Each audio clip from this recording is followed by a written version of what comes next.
Olá pessoal, hoje a gente vai falar sobre monohibridismo na aula 8 da frente E. Pessoal, monohibridismo sem dominância. Nós havíamos falado na aula passada sobre monohibridismo com dominância.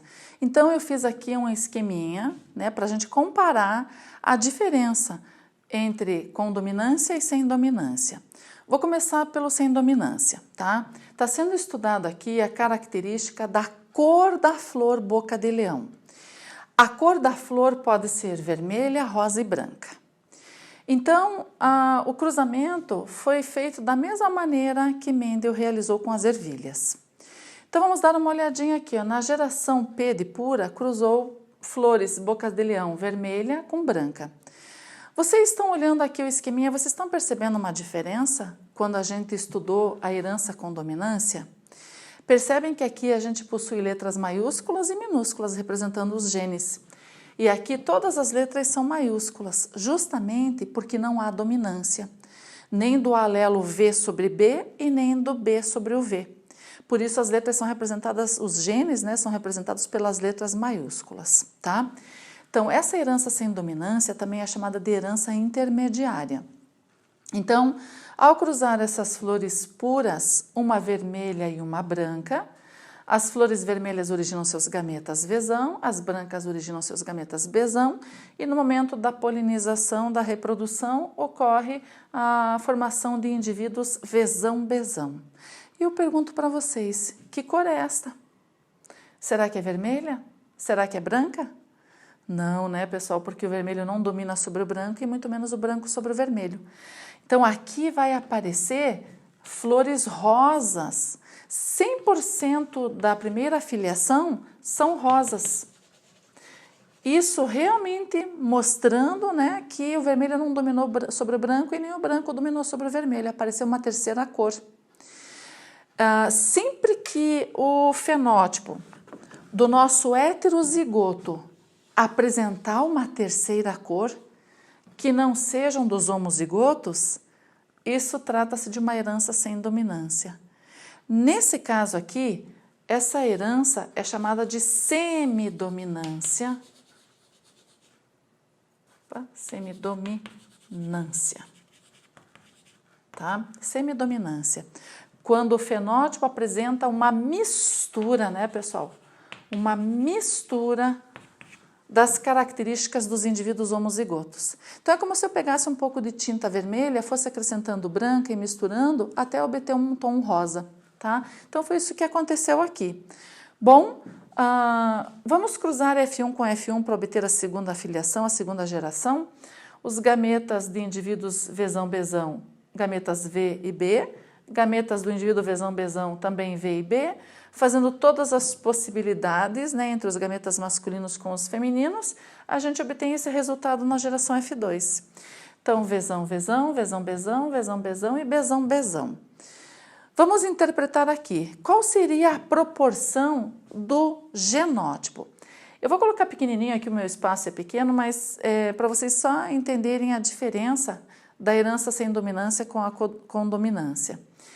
Então, nós temos aqui, vou pegar até um giz branco aqui para mostrar, um genótipo Vzão-Vzão para 2 genótipos Vzão-Bzão para um genótipo Bzão-Bzão, tá? Essa é a proporção do genótipo, do conjunto de genes. Embaixo eu vou colocar a proporção do fenótipo, daquilo que a gente está observando. Então, aqui eu vejo, Vzão-Bzão é vermelha, certo? Então, uma flor vermelha. Vzão-Bzão, que cor é? Rosa. Para 2 flores rosa. Vzão-Bzão é branca, para uma flor branca. Vocês perceberam que a proporção na primeira linha do genótipo ficou igual à proporção do fenótipo na segunda linha? 1 para 2 para 1. Isso indica que não houve dominância, tá? Vamos lembrar um pouquinho aqui da herança com dominância? Então, vejam bem, você tem aqui a ervilha pura amarela com a pura verde, gametas. Na F1 você tem 100% indivíduos amarelos, tá? 100% amarelos. Então, ou seja, pessoal, não apareceu uma terceira cor. A cor desse híbrido, desse heterozigoto, como a gente havia falado no exercício lá atrás, é igual a de um dos homozigotos. E aqui no caso da característica dominante, tá? A cor amarela. Cruzando F1 com F1, para obter a F2, achamos os gametas e fazemos os cruzamentos possíveis. Vamos colocar a proporção de genótipo e fenótipo? Na primeira linha, sempre genótipo. 1 azão, azão, para 2, né? Para 2 azão, azinho, para 1 azinho, azinho. Vamos colocar na linha de baixo a proporção do fenótipo, daquilo que a gente vê. Azão, azão, amarela, azão, azinho, amarela, azão, azinho, amarela. Então, 3 amarelas para 1 verde. Isso indica dominância, o triplo das características dominantes em relação às recessivas, entende? Então, comparando a geração F2 de uma herança com dominância para uma herança sem dominância, vocês percebem lá claramente, né? 3 para 1, enquanto aqui ficou 1 para 2 para 1, a proporção fenotípica, tá? Pessoal, mas assim, dentro da herança sem dominância, nós temos um outro exemplo também, nós temos uma diferença em relação ao fenótipo do nosso heterozigoto. Então, vamos dar uma olhadinha, eu vou pedir para você acompanhar comigo o exemplo da sua apostila.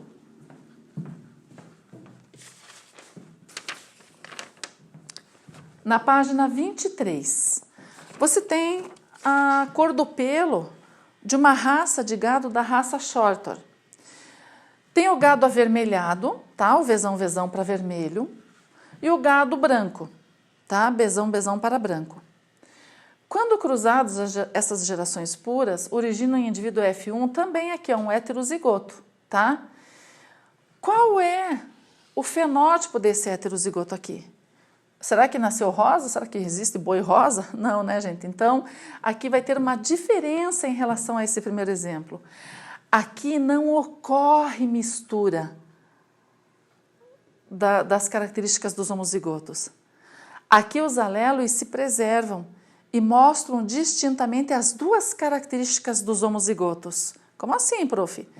Pessoal, aqui o animal vai aparecer com as duas cores distintas na sua pelagem.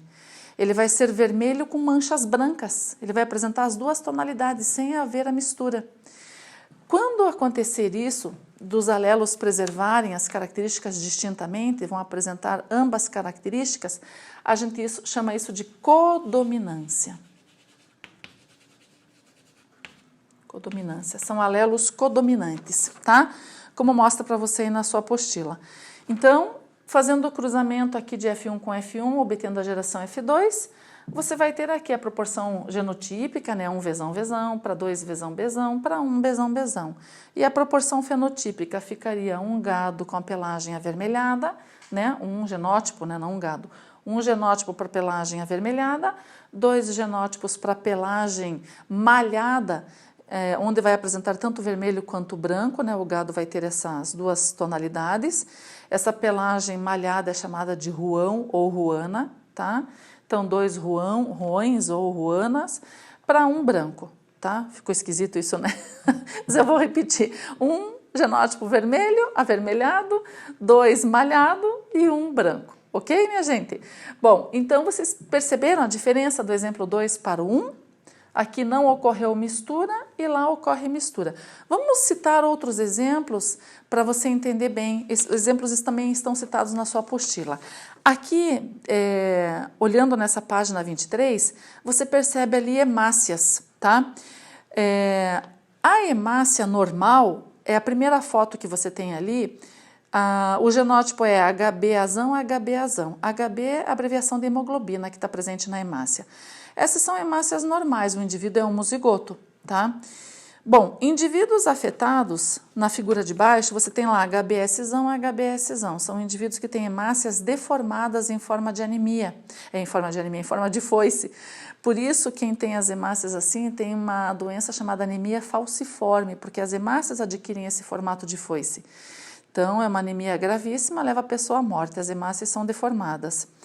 E o indivíduo heterozigoto, olha só, né? É HBazão e HBSzão, ele tem tanto hemácias normais do HBazão, como hemácias deformadas em forma de foice, como HBSzão. Percebam então que o nosso heterozigoto, ele possui as duas hemácias distintamente. tá? Então, é um exemplo também de codominância esse tipo de anemia. Dá uma olhadinha naquele terceiro exemplo ali embaixo na sua apostila, na página 23, você tem a galinha. É uma raça de ave chamada minorca.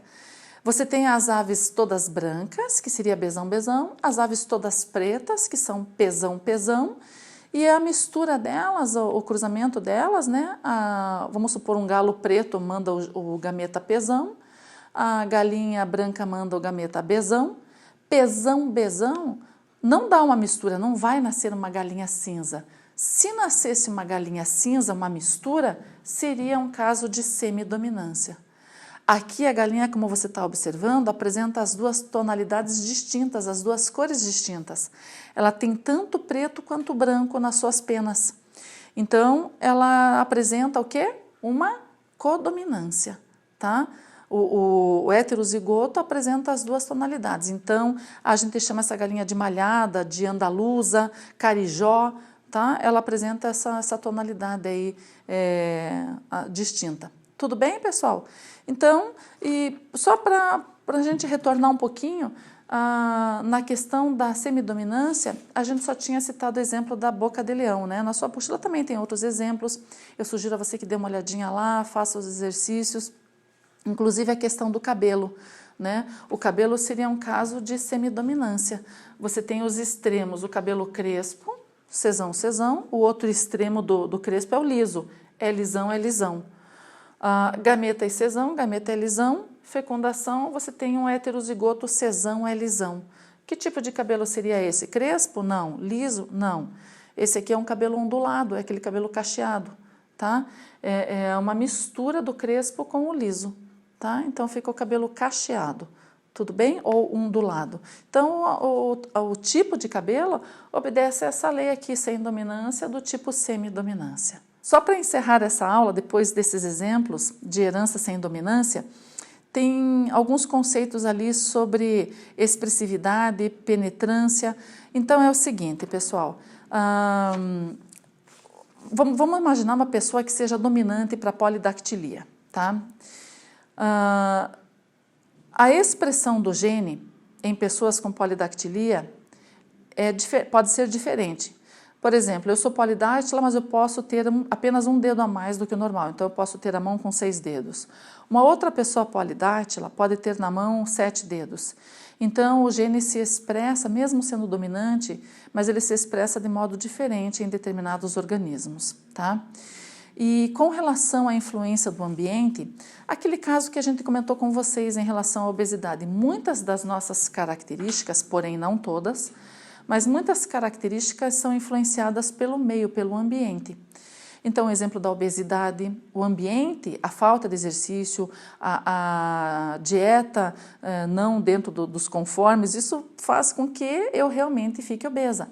Mas aquela velha história, se eu fizer exercícios, se eu ter uma dieta bem equilibrada, não necessariamente serei obesa.